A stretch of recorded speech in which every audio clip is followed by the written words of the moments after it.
Do you think that in Brazil there's a recognition of the economic contribution that older people make? No.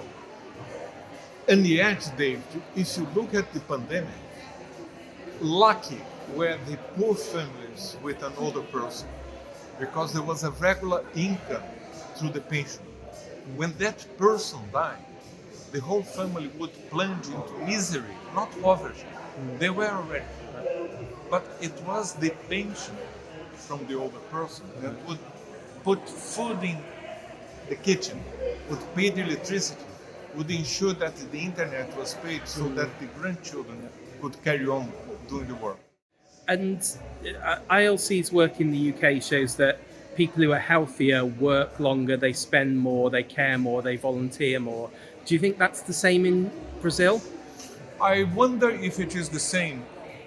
In fact, if it is true in England, we like to say that, but we don't have the policies to ensure that the contribution of older people are really taken seriously. So lip services. And I keep reminding people, when the government discovered loneliness, they created the Ministry of Loneliness, for God's sake, and then the public libraries were closed. So let us really develop policies that are sound and that you can measure the effect. In Brazil, people still think that it is a young country. And yet, if you compare with developed countries, we are going to do in 20 years what has taken, for instance, France, 145 years.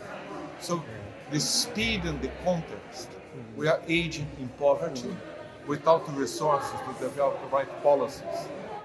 And what do you think what else should governments do then to help people stay healthier for longer in Brazil?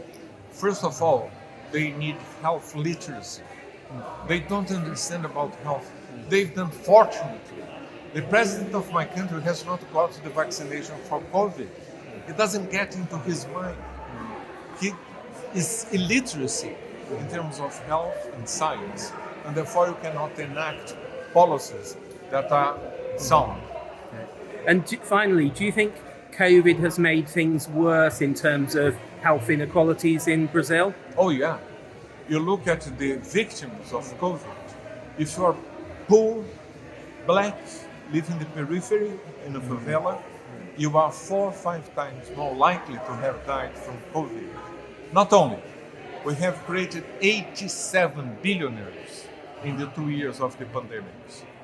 Altogether, the 345 billionaires in Brazil, they detain 49.6% of the GNP. 99% the other half. But if you are amongst the poorest of the poor, the 1/3, you have to live with 3-4% of the total wealth of the country.